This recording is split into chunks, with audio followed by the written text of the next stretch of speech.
UN Secretary General Antonio Guterres is calling on all parties in Libya to immediately engage in dialogue to reach a political resolution to the ongoing conflict in the northern African nation, declaring there is no military solution.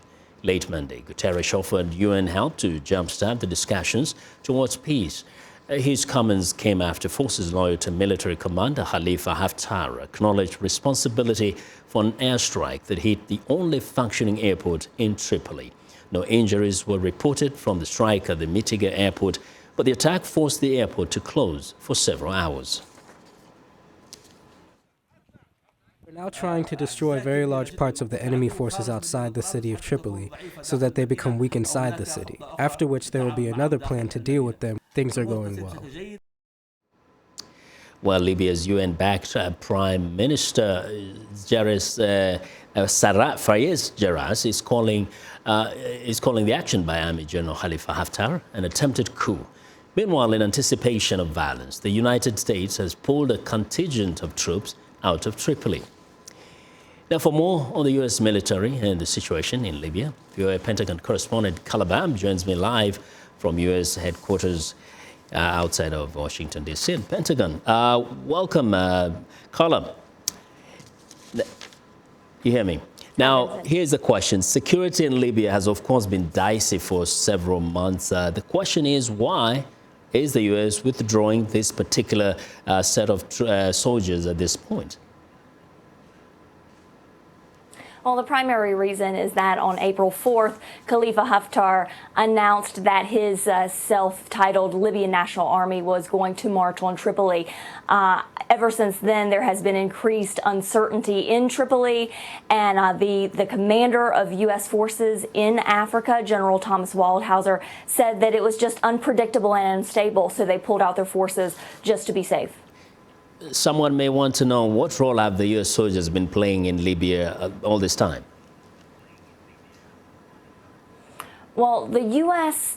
role in Libya has primarily been focused on two things: helping to protect the diplomatic assets of the United States and its allies in Libya, and also helping with the counter-terror operations. That's training their partners to fight against terror groups, and also conduct the United States counter-terror operations. As you recall, the United States conducts airstrikes against violent extremism groups like Islamic State and Al-Qaeda in the Maghreb.